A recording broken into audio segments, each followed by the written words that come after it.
Velocidade CBN. Oferecimento Santander Select. Invista com uma assessoria personalizada.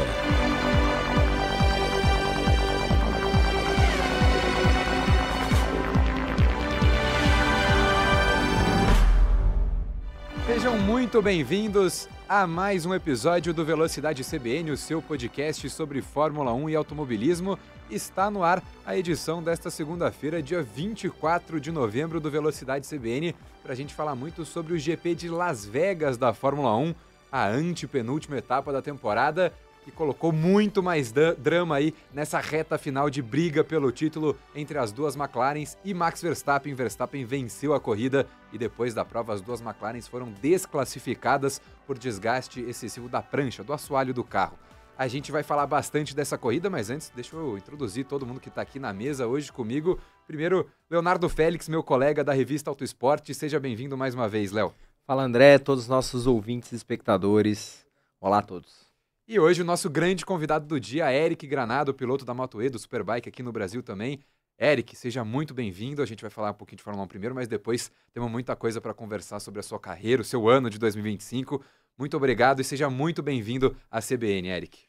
Boa, André, Léo, obrigado pelo convite. Muito legal estar com vocês aqui. Vamos bater um papo legal sobre 4 e 2 rodas e contar pra galera um pouquinho aí como foi minha temporada e o que vem pela frente. Legal, Eric.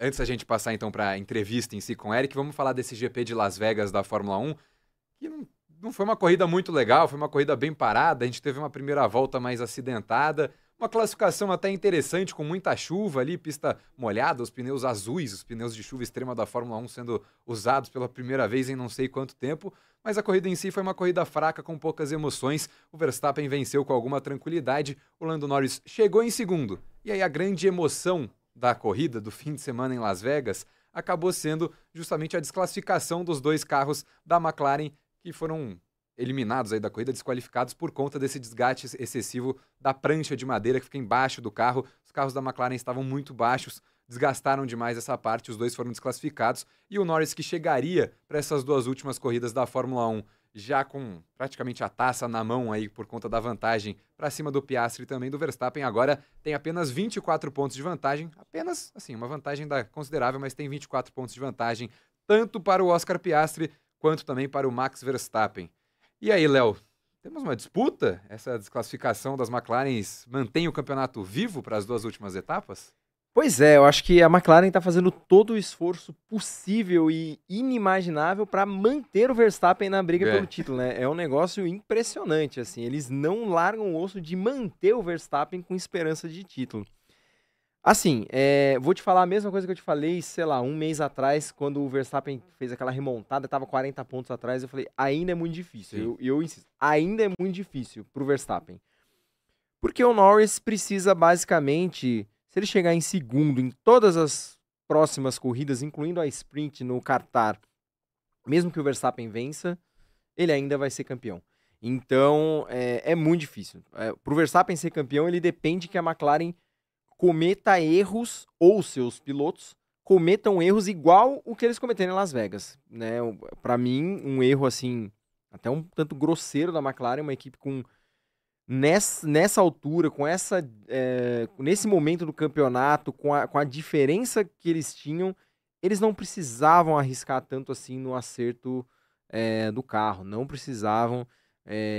Essa desclassificação dos dois carros mostra que foi realmente uma opção de acerto da equipe, que acertou o carro muito baixo, então eles arriscaram demais e acabaram penalizados por conta disso.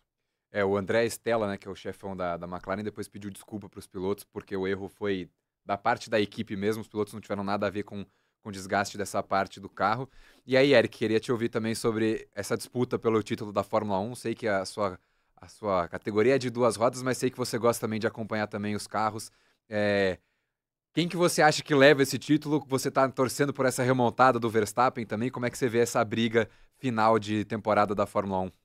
Olha, eu fiquei realmente impressionado também quando eu vi a desclassificação ontem. Eu gosto muito, né, de competição no geral, né, de moto ou de carro. Sempre fui muito fã do Max, mas eu confesso que até o ano passado estava um pouco sem graça já, porque era uma sequência, né, muito longa de de vitórias, domínio da Red Bull. Mas já no meio do ano passado a gente viu que a McLaren estava vindo forte e esse ano acho que a vantagem no início era muito grande, né? Sim. Tanto o Norris como o Piastri, né, tinha uma vantagem muito grande, mas o Max ele veio mostrando durante o ano como ele é diferente e ele consegue sobressair em algumas situações. E como você bem disse, Léo, a McLaren está conseguindo deixar ele com expectativa de vitória ainda. Então, assim, como piloto, eu torço para que o Max vença, porque eu gosto muito dele. Mas seria legal, né, ter uma outra marca, um outro piloto vencendo para dar aquela graça especial no campeonato, por mais que ano que vem vai mudar tudo, né? Mas eu acho que chegar até a última etapa final com essa disputa aberta vai ser muito interessante para o campeonato, né? Para o campeonato acabar nesse fim de semana agora no Qatar, o Norris precisa fazer 2 pontos a mais que o Piastri e que o Verstappen. Então existe uma possibilidade também do Norris já sair do Qatar campeão, mas de fato a gente tem o Verstappen encostando, né? E acho que é legal a gente lembrar também que depois do GP da Holanda, o Verstappen estava 104 pontos atrás do Piastri, que era o líder naquela época, e os dois agora já estão empatados em pontos com 2 corridas restantes. Me parece que se o Verstappen talvez não consiga alcançar o Norris, me parece que ele é muito favorito para terminar pelo menos em segundo nesse campeonato, com o jeito que o Piastri está andando nessa reta final de temporada. Antes de eu continuar a conversa aqui com vocês e a gente continuar falando sobre essa disputa na Fórmula 1, queria deixar só aquele pedido para você que está assistindo a gente, assistindo Velocidade CBN aqui no YouTube da Rádio CBN, youtube.com/CBN. Não se esqueça de deixar o seu like, que ajuda muito a gente divulgar o nosso conteúdo. Deixar aqui nos comentários também o que você achou da corrida em Las Vegas, se você acha que o Verstappen ainda tem chance e, claro, de compartilhar esse episódio com todo mundo que é fã de automobilismo, que curte Fórmula 1, que está ligado nessa disputa de título da categoria. E para você que está ouvindo a gente nas plataformas de áudio, recado parecido também. Não se esqueça de deixar a sua avaliação aqui no podcast de hoje e, claro, de também compartilhar com toda aquela turma que gosta muito de automobilismo, gosta também da moto velocidade, para ouvir a entrevista aqui com o Eric Granado. Léo, eu queria passar para outro assunto da corrida em Las Vegas, que eu acho que foi uma corrida difícil da gente achar destaques. Eu queria falar de novo do Andrea Quimentonelli, que tinha ido muito bem no GP de São Paulo aqui no Brasil e que nesse fim de semana em Las Vegas chegou em terceiro. Ele chegou em quinto, na verdade, né? Aliás, ele chegou em quarto. Ele cruzou a linha de chegada em quarto. Aí ele foi punido, terminou em quinto. E aí depois que as 2 McLarens foram desclassificadas, ele terminou em terceiro. Então ele terminou a corrida em 3 lugares diferentes. Mas ele terminou no pódio, em terceiro no fim das contas, saindo do 17º lugar. Dá para colocar ele como talvez a melhor atuação do GP de Las Vegas? E talvez dê pra gente colocar que ele tá vivendo o melhor momento dele na Mercedes nesse ano de estreia? Não, com certeza. O melhor momento dele na estreia, com certeza. Evoluiu muito, né, esse menino nas últimas provas. Acho que a confiança, finalmente ele adquiriu a confiança ali necessária que estava faltando para ele e fez uma corrida ótima. Ele já estava com um ritmo bom, a Mercedes estava com um ritmo bom, né, ao longo do fim de semana, ele estava com um ritmo bom, acabou, enfim, não encaixando uma boa volta na classificação, acho que depois cometeu um erro na última volta dele do Q1, ficou de fora, e ali com pista molhada, a pista vai evoluindo muito, né, se você perde uma volta, você... Ainda mais a última. Ainda mais a última, exatamente, mas ele fez uma ótima corrida. Então, para mim, ele vinha sendo entre os novatos, assim, talvez até o mais fraco deles em termos de resultados, mas ele vem revertendo isso no momento mais importante, que é no final da temporada, para terminar com a moral lá em cima, né? Então, eu acho que isso é uma péssima notícia para o George Russell, porque eu acho que se ele continuar desta forma, o George Russell vai ter uma bela dor de cabeça em 2026. É verdade. Com a possibilidade de Max Verstappen, enfim, se juntar à Mercedes, esse namoro que acontece nos bastidores da Fórmula 1 e que a gente espera que talvez para 2027 seja uma possibilidade aí do Verstappen ir para a Mercedes. E aí, enfim, né? Aí é isso. Ou George Russell ou Kimi Antonelli seriam chutados da Mercedes, perderiam a vaga numa das equipes mais competitivas da categoria. Eric, eu queria continuar no assunto dos novatos da Fórmula 1 com você, mas para falar do nosso brasileiro, do Gabriel Bortoleto. Teve mais um fim de semana difícil, mais uma corrida em que ele abandona, não foi na primeira volta, mas que ele tem um incidente na primeira volta que acaba comprometendo a corrida dele, errou na freada na largada, acertou o Stroll em cheio, pediu desculpas para o canadense, curiosamente os dois de novo se encontrando na pista, mas aí eu queria perguntar para você mais no lado de quem é piloto, quem já viveu momentos difíceis, essa sequência de acidentes, de erros do Gabriel, ainda nesse primeiro ano de categoria, como que você vê esse momento dele, como que o piloto faz para se reencontrar, né, passando por momentos de acidentes, de erros que vão se acumulando, no caso do Gabriel agora na reta final da temporada?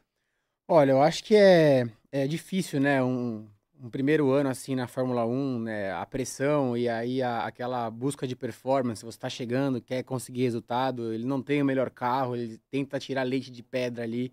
Eu acho que ele, mais do que ninguém, faz o máximo para conseguir uma boa performance.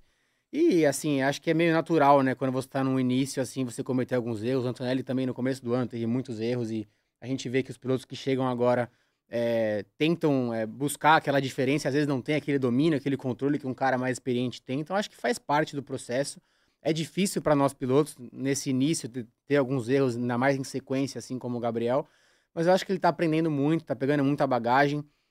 Ele fez provas incríveis, ganhando o companheiro várias vezes já, e acho que isso demonstra que ele tem velocidade, porque com o mesmo carro ele mostrou que ele tem potencial de ser melhor do que o parceiro, então acho que isso vai mudar, ele com certeza aprendeu desse erro esse final de semana, que infelizmente na largada assim é frustrante, porque você não tem nem a experiência de fazer a prova, ganhar mais quilometragem, né, porque a pista de Las Vegas é bem delicada, né, a gente viu a questão da aderência que tava difícil nos treinos, e acho que também na corrida, talvez por ter vindo por dentro ali, faltou aquele grip a mais para parar o carro e ele passou do ponto. Mas ele vai aprender e vai ganhar bagagem com isso e com certeza logo mais ele volta a performar bem.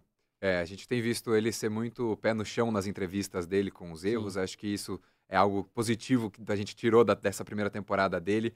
E você falou também da freada por dentro, outros pilotos acabaram cometendo erro. O Norris cometeu esse erro na largada, né? Tentou fechar o Verstappen ali na primeira curva, acabou perdendo a primeira e a segunda posição ali também nessa largada. E o Lawson também um pouquinho mais atrás, freou um pouquinho mais dentro, acabou acertando um contato roda a roda com o Piastri, ele acabou nem sendo punido, mas o erro do Gabriel foi o pior de todos nesse sentido, porque ele tinha mais gente na frente dele também, acabou acertando em cheio o Stroll. Queria te perguntar sobre isso também, Léo, você acha que essa fase do Gabriel talvez ainda tenha um pouco a ver com o GP de São Paulo, os erros estão se acumulando e ele está pensando ainda talvez na corrida de casa, que foi muito frustrante para ele de não ter saído da forma como ele gostaria, e está tentando meio que consertar tudo de uma vez só?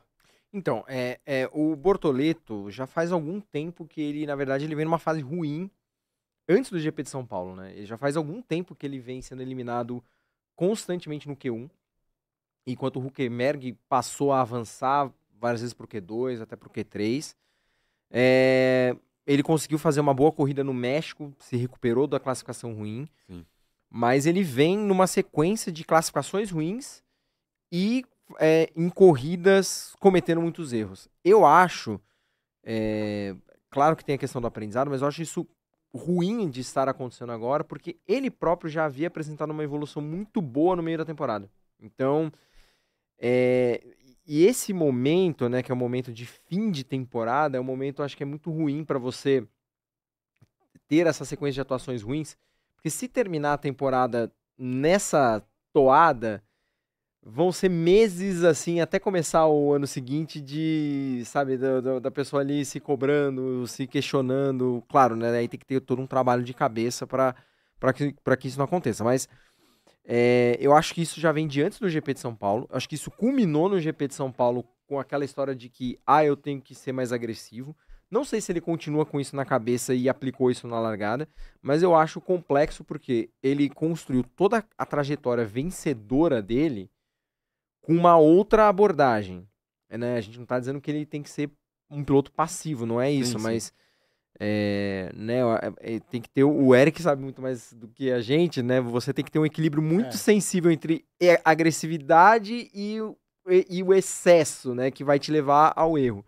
Então o Gabriel precisa encontrar esse equilíbrio, mas não esquecer qual que quais são as fortalezas dele e o que levou ele a ser campeão de Fórmula 3, de Fórmula 2 no primeiro ano, e o que levou ele a construir uma temporada de Fórmula 1 que foi muito positiva até ali o último terço da temporada.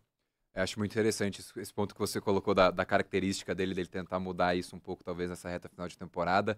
Acho que talvez tenha uma outra coisa pra gente pensar também, que é que ele viveu o melhor momento dele na perna europeia da Fórmula 1, que eram as pistas que ele já conhecia, que ele já tinha uma maior familiaridade. Então, Hungria é o melhor resultado dele, foi muito bem na Áustria, também andou bem aquele fim de semana inteiro, e agora já voltou para a parte final da temporada, em que já são pistas em que ele também não conhece, que ele está andando pela primeira vez e pela primeira vez de Fórmula 1, então acho que tem muito mais coisas novas também nessa reta final de temporada. Mas aí, desculpa te cortar, mas será que então a estratégia mais inteligente? Se você não verdade. conhece as pistas, é você querer ser mais agressivo ou é arriscar mais em Sim. territórios onde você ainda precisa se ambientar melhor? Então, talvez, acho que fica Com certeza. esse questionamento e a gente espera que ele leve esses aprendizados mesmo. Sim, sim. E acho que só para fechar, acho que o que você colocou também de terminar a temporada assim é muito ruim. Eu acho que também, no mundo da Fórmula 1, as pessoas têm uma memória muito curta. Então, o que Na vai moto ficar também. marcado. Na moto, eu acho que no esporte em geral. Se a gente for colocar no futebol até também, qualquer esporte, acho que a gente, pelo menos aqui no Brasil, a gente tem memória muito curta. Então, o pessoal vai esquecer, por exemplo, tudo que foi feito nesse ápice do Gabriel no meio da temporada e vai, mas ele terminou a temporada batendo em Interlagos, batendo em Las Vegas. A galera esquece a boa performance lá na Áustria, Sim. na Hungria que ele teve, mas é assim, né? Eu acho que só fazendo um adendo que você comentou das pistas, na moto, eu não sei se no carro, por conta do simulador, muda, mas para nós, quando a pista é nova, é muito diferente do que uma pista que você já conhece. Então, acho que esse diferencial de ser pistas novas é um ponto a mais de dificuldade que tem para ele, porque o nível é altíssimo. Tem pilotos que já andaram várias vezes os circuitos que ele está indo agora e ele está pela primeira vez Exatamente. entrando ali com uma Fórmula 1. Então, acho que isso é um ponto a mais que dificulta essa parte final do ano para ele, né? O Gabriel é um dos pilotos dessa nova geração de simuladores, então ele usa muito isso para treinamento. Então, é que eu não sei como funciona essa questão. Enfim, é muito diferente mesmo. Acho que até tem coisas que o simulador, por mais avançado que seja, acho que inevitavelmente tem, sei lá, um desnível da pista, alguma coisa assim, que ele não vai conseguir pegar também. Mas a gente viu o Gabriel ter fim de semanas difíceis, se recuperar também, a gente fica na torcida aí para que isso volte a acontecer nessas duas últimas etapas que ele tem aí pela frente na temporada de 2025, o ano de novato dele. E agora eu queria passar a régua então no assunto Fórmula 1 para conversar mais diretamente com você, Eric, sobre a sua carreira, a sua trajetória. Normalmente eu começo perguntando do início, de quando que começou o primeiro kart, no seu caso, primeira moto, mas como você teve um ano de 2025 bem maluco, bem cheio de ocorrências, assim, eu queria te perguntar sobre essa temporada de 2025, porque você teve um acidente muito feio, você teve uma lesão muito grave, você voltou a competir muito rapidamente. Queria que você contasse pra gente um pouquinho de tudo que aconteceu nesse seu ano de 2025. Foi loucura. Acho que foi o ano de mais momentos, assim, de ápice e de sacrifício e sofrimento, né? Eu tive uma ótima pré-temporada, consegui chegar muito bem preparado para a primeira etapa em Le Mans, na França, e aí, infelizmente, na prova, eu estava em segundo. Eu tive uma queda, e aí a gente estava testando pneus novos da Michelin, pneus dianteiros que eles trouxeram para esse ano, que não funcionavam muito bem, vários pilotos caíram nos treinos anteriores. O campeão do ano passado nem correu a primeira etapa porque ele se machucou por conta de uma queda. E aí eu tive uma queda super inesperada na primeira volta, a moto escorregou, e aí outro piloto, logo depois da minha queda, caiu exatamente igual a mim. E aí eu levantei, depois de ter caído, como sempre, né? E tava indo em direção à moto, e a outra moto do piloto veio na minha direção e me pegou em cheio. Eu escutei o barulho da moto vindo, então eu olhei pro lado e eu tentei pular, porque eu vi que a moto vinha na minha direção, mas não deu tempo, e a moto me acertou na perna. Mas esse tentar pular me ajudou a me machucar menos, porque se eu tivesse realmente com os dois pés no chão, eu acho que teria sido muito pior e poderia ter pego o ligamento, tendão do tornozelo, enfim, as duas pernas. E aí eu tive uma fratura na tíbia, uma fratura completa. Foi a pior lesão que eu já tive. Eu já tive outras lesões, mas por incrível que pareça, eu nunca tinha feito uma cirurgia na vida. E aí foram mil sentimentos ali, eu tava com muita dor, eu achei que eu tinha perdido a perna, porque eu tinha tanta dor, minha perna não se movimentava, eu tava no chão, desesperado. E aí foi um momento de muito, muito sofrimento ali, mil coisas passando na cabeça, né? A pré-temporada tinha sido tão boa, eu tava na melhor forma física da minha vida. E aí eu tava na França e o processo todo de recuperação foi muito, muito sofrido. Eu tive que viajar de carro pra Espanha, porque eu não podia viajar de avião, né? Por conta da pressão. Me perguntaram se eu queria operar na França ou em Barcelona. Eu falei, não, vou para Barcelona porque eu moro em Barcelona e tenho o meu médico, todo mundo que me acompanha. Aí falaram, ou você vai de carro ou você vai de ambulância. De ambulância você vai demorar umas 15 horas. De Nossa. carro você vai demorar umas 10. Falei, vou de carro, né? E aí o processo foi muito sofrido, tive a cirurgia e a recuperação foi muito difícil. Eu dependia da minha mulher pra tudo, pra comer, pra ir no banheiro, pra tomar remédio, pra tomar banho. Eu precisava de ajuda o tempo inteiro e foram 2 semanas 100% precisando dela pra tudo. E aí eu me concentrei muito na recuperação, tive um acompanhamento muito bom. E em 45 dias eu voltei a competir. Que É loucura. um tempo recorde, assim, de uma fratura de tíbia completa, né? E eu fui correr de novo na Holanda. Então eu não perdi nenhuma etapa, só as 2 da França, né? E aí foi muito sofrido. Eu não tava preparado ainda para competir. Os médicos me liberaram, mas com muita dor ainda. Ainda assim, consegui 2 sétimos lugares, consegui pontuar.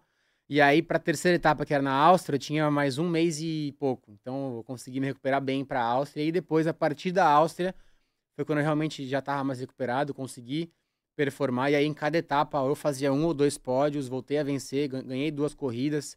Larguei na primeira fila em todas as corridas e cheguei até a última etapa com chance de título. Até a última corrida do ano, eu estava brigando pelo campeonato. E então, foi um ano muito positivo no final das contas. Eu acho que... Acho não, tenho certeza que se não fosse a lesão, eu tinha grande chance de vencer esse campeonato.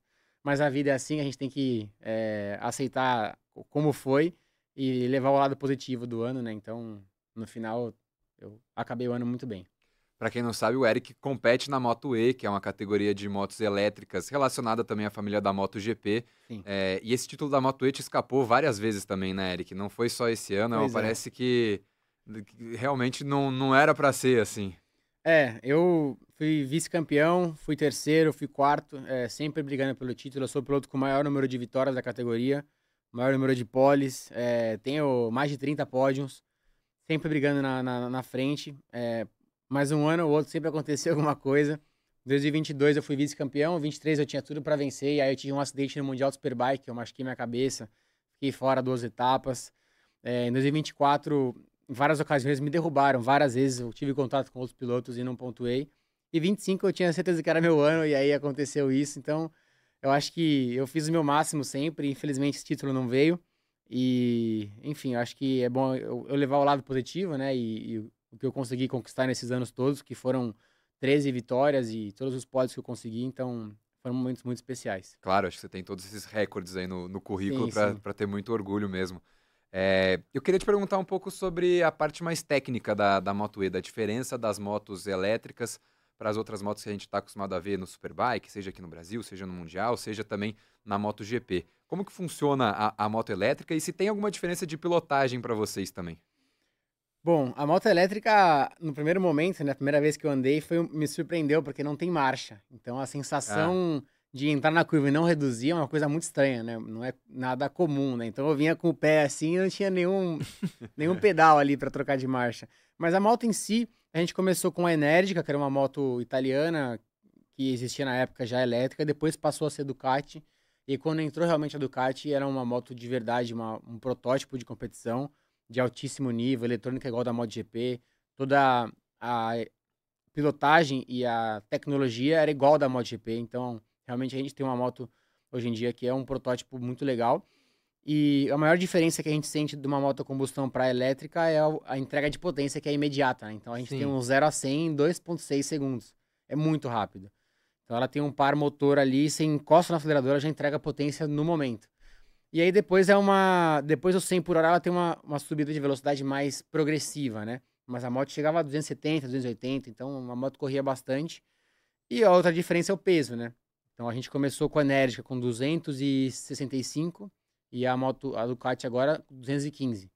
Então diminuiu bastante o peso, mas ainda assim uma MotoGP pesa 170, 165, né? Então é uma grande diferença. Baterias, Exato, de bateria, né? Exato.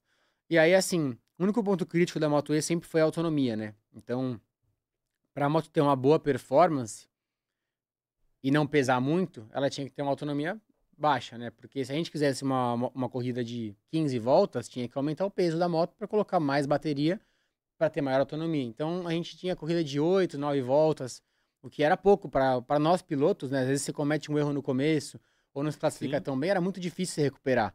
Diferente de uma Superbike, uma MotoGP, que você tem ali 20, 25 voltas E aí o piloto consegue fazer mais diferença. Então era muito sprint race ali, largou, disputa, não acabou. Então era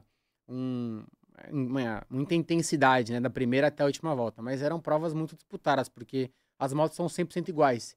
Isso que eu sempre gostei da Moto E. Os pilotos têm a moto oferecida pelo campeonato, então depende 100% da performance do cara, né? Essa paridade acaba sendo meio rara Isso. no mundo do É muito automobilismo difícil. no É geral. muito né? difícil. E eu queria perguntar também, né, porque o Eric falou, né, de, por incrível que pareça, nunca fiz uma cirurgia, porque pra vida do piloto de moto Todo mundo me falou, você nunca tinha feito cirurgia? Cara, nunca. Entrei na sala de cirurgia, um negócio diferente. Não tinha tirado nenhum siso, assim. Já tinha tirado, mas eu não tá apaguei, bom. né? Ah, verdade. Aí eu entrei na Anestesia sala local. de cirurgia, cara, de repente eu vejo um martelo desse tamanho assim. Eu falei, doutor, o que é esse martelo? Não, eu vou usar com você. Eu falei, pra quê, bicho? Porque a cirurgia, eles abrem o tendão do joelho e entram com a haste por dentro do osso e martela lá pra dentro. Daí ele começou a explicar, eu falei, não me fala nada não, me apaga logo e já resolve. Mas para vocês vocês têm que lidar talvez muito mais do que com um piloto de carro com essa questão do risco mesmo, né? Como que é para você trabalhar isso mentalmente?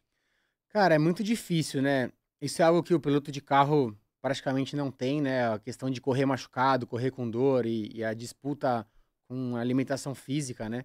Então a minha vida inteira sofri com isso e todos os pilotos de moto têm essa questão. A gente tem uma queda e é muito difícil você não machucar nada. Então, às vezes, sempre dá alguma coisinha, né? Você, uma escorregadinha, bati o quadril, bati o cotovelo, tal, o ombro, ou deslocou o ombro. Eu já tirei meu ombro umas 3 ou 4 vezes.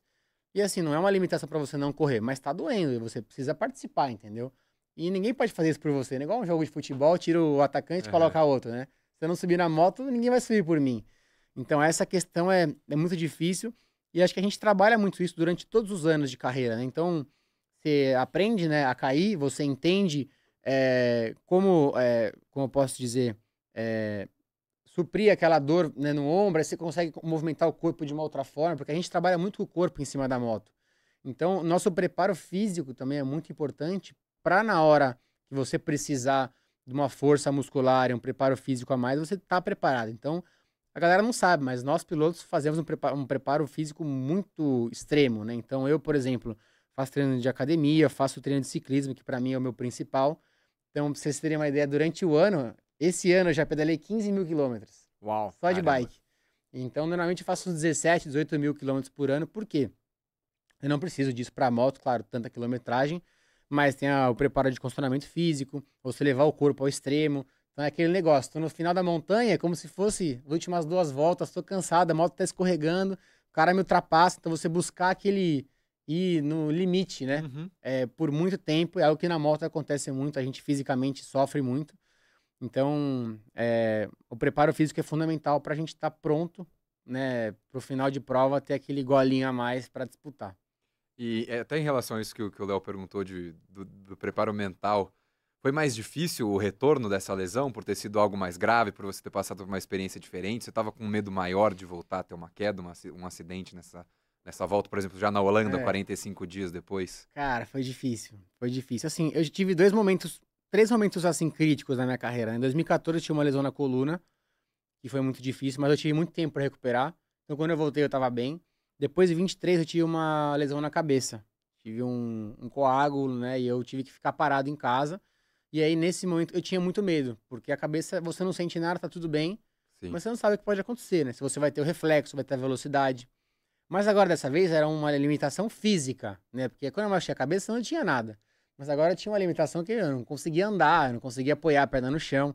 Então, na minha primeira corrida, depois da corrida, eu tava no box frustrado comigo mesmo. Porque eu falei, não ataquei como eu ataco sempre. Na largada, eu dei aquela recuada, freio um pouquinho antes, porque eu não podia cair na Holanda. Eu tinha 45 dias de cirurgia, entendeu? Não tava nem fixado o osso ainda. Eu pude participar porque eu tinha uma haste me segurando a perna. Então, você ter a confiança novamente é muito difícil. E nessa prova da Holanda, eu, principalmente no treino, eu fiz um treino na chuva, então imagina, na chuva eu andei com a pontinha dos dedos. Sim. E na largada foi o ponto pra mim que foi mais difícil, né? Você largar e saber que tem 20 caras ali ao seu redor, e basta pouco, né? Um contato, um cara encostar em você, você cai. Então eu fui muito conservador na largada e depois eu fiquei meio bravo comigo. Eu falei, meu, não é possível. Podia ter freado mais tarde ali e tal, mas na hora a cabeça te faz recuar, né?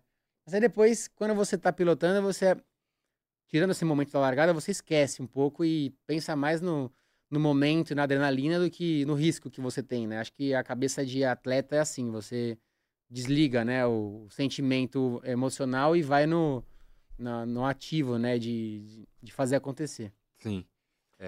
Pode perguntar, Léo. Não, eu ia fazer uma pergunta pra você, Eric, que você tem, acho que são 5 títulos da Superbike aqui no Brasil, tem um título europeu também, Isso. várias vitórias na Fórmula E, e correu também, né, nas categorias ali da MotoGP, né, na Moto 2, Moto 3. Queria que você falasse um pouquinho sobre o título do Diogo Moreira agora, né, na Moto 2, que acho que é um marco bem importante para o motociclismo brasileiro. Como é que, se você acompanhou a temporada dele, o que você achou dessa campanha dele aí nessa conquista? Foi incrível. Conheço o Diogo desde que ele era pequenininho, que ele corria no motocross aqui no Brasil. Ele foi muito novo lá pra fora, então a gente sempre se encontrou lá. E conforme ele foi subindo de categoria, foi legal ver como ele foi evoluindo. E realmente agora na Moto 2, esse ano principalmente, ele deu um grande salto de qualidade, de velocidade também, né? E tudo encaixou no final do ano. A gente via que ele foi recuperando a distância ali pro primeiro colocado. E, pô, fico muito feliz. Espero que ele tenha muito sucesso agora na próxima fase. O MotoGP o buraco é brabo e tem muita gente muito, muito rápida ali. O cara vai correr com o Mark Marques, com todas as feras do MotoGP. E com certeza vai ser uma fase de adaptação, mas ele tá lá, ele merece, foi campeão da Moto 2, então o espaço é dele e espero que ele tenha muito sucesso nessa nova fase da carreira. E você acha que essa conquista dele pode, da mesma forma que a sua participação, né, que o Alex Barros lá atrás, depois a sua participação, que provavelmente inspirou o próprio Diogo, você acha que esse título dele pode ser um marco para inspirar mais, né, crianças e tudo mais a buscarem o motociclismo no Brasil? Eu espero que sim. Eu sempre tive essa mentalidade, né? Depois do Alexandre, demorou muito tempo para eu chegar lá no Mundial e depois também de um tempo veio o Diogo. É muito difícil para nós brasileiros, né? Conseguir, né, chegar no Campeonato Mundial é muito investimento, é muito sacrifício por parte da família, patrocinadores e tudo tem que dar muito certo para isso acontecer. Então eu espero que com esse título dele, também a vinda do MotoGP para o Brasil no próximo ano, que é uma coisa muito importante, ajude o esporte a crescer aqui. A gente tem muito investimento em esporte como futebol e outros que não são esportes a motor, então eu acho que a gente tem um potencial, um país muito grande, tem muita gente que gosta de motos aqui no Brasil, mas infelizmente a gente não tem muito piloto brasileiro vindo, né? A gente olha... tem alguns pilotos brasileiros participando lá fora, mas nem se compara a quantos tem na Espanha, na Itália, na França. E eu acho que a gente tem espaço, né, no Brasil para ter muitas pistas, como tem na Espanha, e ter patrocinadores, e ter campeonatos, investimento, porque tudo depende da base, né? A gente só vai ter pilotos na MotoGP quando tiver uma base com muitos pilotos para poder chegar lá. Eu e o Diogo, a gente começou a nossa carreira internacional muito novos, né? Corri no Brasil até os meus 9, depois com 10 eu fui pra lá. E ele foi igual. Uau. E só aconteceu da gente chegar no MotoGP, no Mundial, né? Porque a gente foi pra fora, senão isso não aconteceria. Então, eu espero que isso aos poucos, né, possa ir mudando, a gente tem uma boa base, como a gente tem na base do futebol. Quantos caras não fazem a base aqui, vão lá pro Real Madrid, pro Barcelona e jogam de igual para igual? Que seja assim com a moto também. Então, eu acho que o nosso trabalho ajuda devagarzinho isso a acontecer e acho que a vinda do MotoGP aqui vai ser um grande passo no esporte dentro do Brasil também. Ô, Eric, eu queria seguir nessa linha contigo também, porque por mais que o automobilismo seja um esporte caro, a gente vê mais jovens aparecendo no Brasil nos carros. Então sempre tem alguém na Fórmula 3, na Fórmula 2, sempre tem alguém tentando essa escadinha até a Fórmula 1. E na MotoGP isso ficou muito raro nos últimos tempos. E eu queria perguntar para você, como é que foi de fato essa decisão de ir para a Europa, mas também o início, porque me parece que o menino, a menina, quando gosta de velocidade, vai primeiro para um kart. E aí disso você vai direto para os carros. E esse caminho para a moto, ele é mais difícil, ele é menos comum aqui no Brasil. Eu queria perguntar para você como é que foi esse seu caminho, de fato. Quem que te ajudou, quem que foi sua inspiração nesse caminho. Porque a gente tem, de fato, poucos... O Léo falou muito bem do Alex Barros, mas a gente tem poucos exemplos de grandes pilotos de moto no Brasil lá fora se destacando e fazendo esse esporte crescer aqui no país. Exatamente, né? A gente, no carro, a gente sempre teve o kart, que é uma boa base, né, de início. Na moto nunca existiu uma moto para criança no país. Então, quando eu comecei, meu pai trouxe uma moto da Argentina e criou um campeonato que corriam 5 pilotinhos que meu pai tinha conseguido achar ali, que gostavam, mas não tinha uma categoria de base para criança. O campeonato que tinha era o Campeonato Brasileiro de CG 125, que corriam caras de 30, 40 anos. E eu cheguei a participar também, quando eu tinha uns 7, 8, mas a gente viu que não era o caminho. No correr de CG não era a minha preparação para ir para um campeonato internacional. Então, meu pai criou esse campeonato, que no começo tinha uns 5, 6 pilotos, depois chegou a ter uns 10 pilotinhos. Aí eu fui para esse campeonato brasileiro, que era muito forte, era muito legal, mas era uma moto para adulto. Imagina, uma criança de 8 anos com uma moto de 140 quilos. Que loucura. Não dá. Então, a gente conseguiu a ajuda de alguns patrocinadores. Meu pai tirou dinheiro de onde não tinha, porque meu pai não tinha condição de bancar tudo isso, porque é muito caro. Esporte a motor, a gente sabe que precisa de muito investimento. A gente teve a grande sorte de conseguir alguns amigos e patrocinadores que foram ajudando aqui e ali, comprando uma passagem aérea para ir para Espanha com meu pai, aí começamos o campeonato espanhol. E aí eu comecei na 70 cilindrada, depois fui para 80, na série 25, motos de criança correndo com crianças. Eu e mais 30. Sim. E aí foi que eu realmente comecei a evoluir, a aprender. Tive a ajuda de muita gente. Eu nem gosto de falar o nome, porque é tanta gente que às vezes eu esqueço de algum e me sinto mal. Tá Então, certo. muitas pessoas me ajudaram. Tive vários patrocinadores que foram entrando, outros saindo, e aí me ajudando a chegar. Mas é muito difícil, você abre mão de muita coisa, né? Eu tinha que fazer lição de casa no avião para chegar a fazer prova substitutiva, porque eu tinha que ter boas notas na escola, senão minha mãe não deixava eu correr. Então, muita coisa que você precisa se adaptar, a família também aceitar e entender isso. E aí eu comecei a ganhar experiência, ganhei campeonatos internacionais lá, fui campeão da categoria 6 cilindradas mundial em 2007. E aí eu cheguei no Campeonato Espanhol, corri com os pilotos que estão na MotoGP hoje, Alex Rins, Alex Marques, Maverick Vinales, Miguel Oliveira. Com todos eles eu fiz a minha base, até que eu pude chegar no Mundial e conseguir participar na Moto 2, na Moto 3, na Moto E e estar lá durante tantos anos, né? Acho que o difícil é você chegar, mas também se manter lá é muito difícil. Eu consegui fazer isso esses últimos anos, então acho que todo esse caminho que eu tive que percorrer, e o Diogo também, né? Ele, no caso, foi morar lá muito novo e tá lá desde os 12 anos, acho. Eu tinha que voltar porque meu pai tinha que trabalhar, eu tinha que estudar, a gente não tinha condição de morar fora. Eu acho que esse caminho todo é muito difícil para a família aceitar e entender. Então eu espero que isso seja algo que aconteça aqui. A gente tem uma base, campeonato para criança correr aqui até os seus 14, 15, depois ir para o campeonato mundial e bater de frente, né? Algo que é difícil, porque o nível é muito alto lá fora, né? Você fazia Eu ia pra corrida e e voltava. Exato. Uau, quantas vezes por ano você fazia essa viagem nesses... Umas 10, 12 vezes no ano. Nossa, que loucura. Eu fui morar na Europa mesmo com uns 15, 16 só. Mas dos meus 10 aos meus 16 anos eu sempre ia e voltava. Porque assim, até eu terminar a escola, na verdade, eu não fui morar lá. Então com 15, 16 eu ia e voltava. E com 17 mesmo, que eu terminei o ensino médio, aí eu comecei a morar lá e eu fui morar sozinho. Aí outra dificuldade, né? Você aprender a se virar. Meus pais tinham que trabalhar, minha mãe e meu pai não podiam deixar minha irmã aqui no Brasil, porque ela estava fazendo faculdade e tem o trabalho, tudo. Então eu morava sozinho, aprendi a cozinhar, limpar, fazer mercado, treinar, me preparar. Então é muita coisa que a galera de fora não vê, né? Pô, o cara sobe na moto, ganha corrida, que vida linda, né? Show de bola. Mas tudo isso é difícil, aprender as línguas. Hoje em dia eu falo 4 línguas por conta do esporte e aprendi na marra, não fiz aula de italiano, inglês, espanhol. Então é tudo que de fora o pessoal não sabe, né? Mas é muito sacrifício para você chegar lá e talvez dá certo, né? Porque ainda tem essa questão. Sim, acaba sendo uma aposta, né? Muitas Exato. vezes. O Eric, a gente falou bastante agora do passado, do início. Eu queria te perguntar um pouco sobre o futuro pra gente fechar aqui a entrevista com você. Você estava me contando mais cedo, antes da gente começar a gravação aqui, que a Moto E fechou as portas, essa foi a última temporada. Você já correu no Mundial do Superbike, você planeja voltar, o que você tem de possibilidade? Você estava me contando que foi algo que te pegou de surpresa, o fim da Moto E, pegou a todos de surpresa. Como é que estão os seus planos no momento, por enquanto, para 2026? Cara, pois eu fiquei bem chateado com isso, né? A gente, não sei se vocês sabem, a Liberty agora também é dona do MotoGP. Eles assumiram esse ano o controle, né, digamos, de algumas decisões dentro do campeonato. E aí a notícia chegou pra gente de uma forma inesperada. A gente descobriu em setembro que o campeonato ia acabar. E eu já tinha renovado para continuar com a minha equipe, os mecânicos estavam renovados, estava tudo certo, tudo preparado para continuar.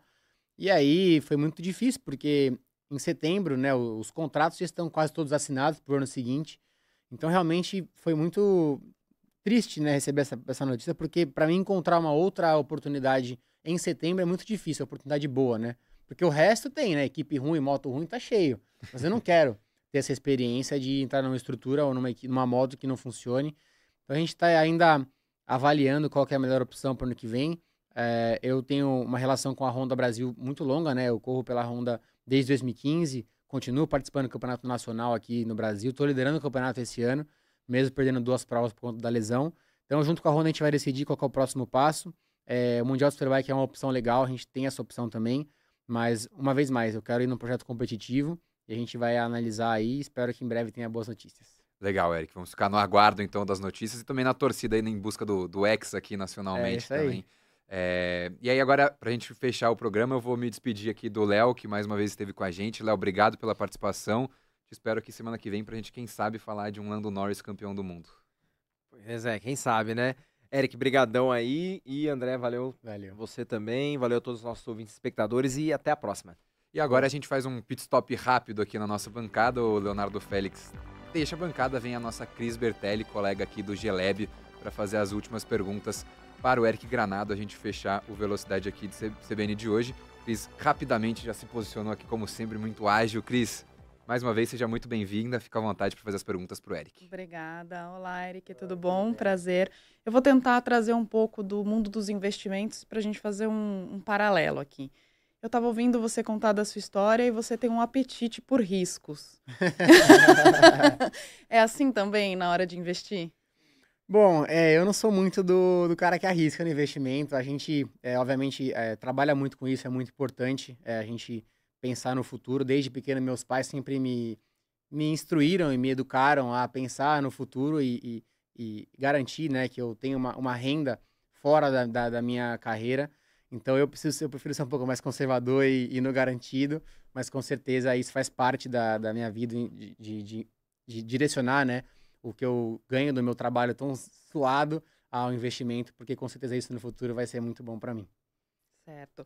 E assim como quando nas competições, assim, quando você está competindo, você tem que olhar todo o cenário, né, se vai chover, vocês estavam comentando, inclusive, né, sobre como a chuva ou o sol acaba impactando no resultado aí do GP, você também olha para o cenário de investimento como um todo na hora de você decidir o que fazer, mesmo sendo um pouquinho aí mais conservador?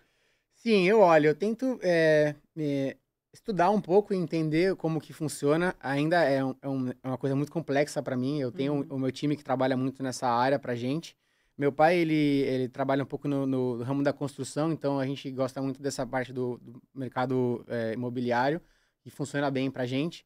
Então a gente tenta seguir nessa linha e entender, né, conforme vai passando o tempo, o que funciona, o que não funciona, para sempre ter um saldo positivo, né, e tudo dá certo. Então você tem uma equipe também de especialistas que te ajuda nesse lado. Sim, eu tento ver, digamos, mensalmente como que funciona, mas com certeza eu tenho muita coisa para me preparar e pensar, né, durante a minha preparação. Então a minha equipe faz essa gestão, né, para a gente conseguir ter sempre bons números, mas com certeza eu gosto de analisar e ver que tudo funciona bem, mas é importante ter alguém que entenda, né, e faça isso acontecer da forma correta, porque o meu lado é mais da corrida, competição e a preparação para o meu esporte.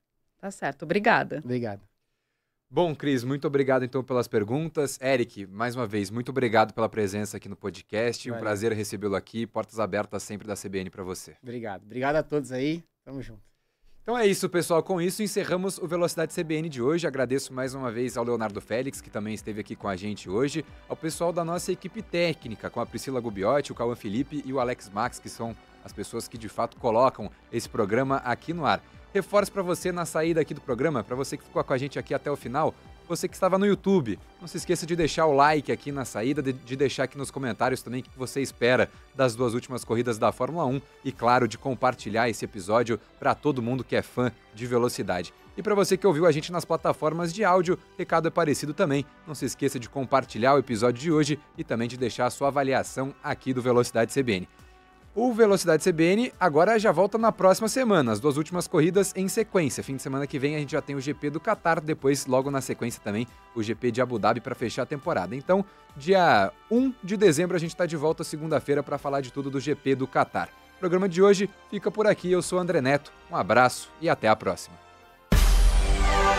Velocidade CBN. Oferecimento Santander Select. Invista com uma assessoria personalizada.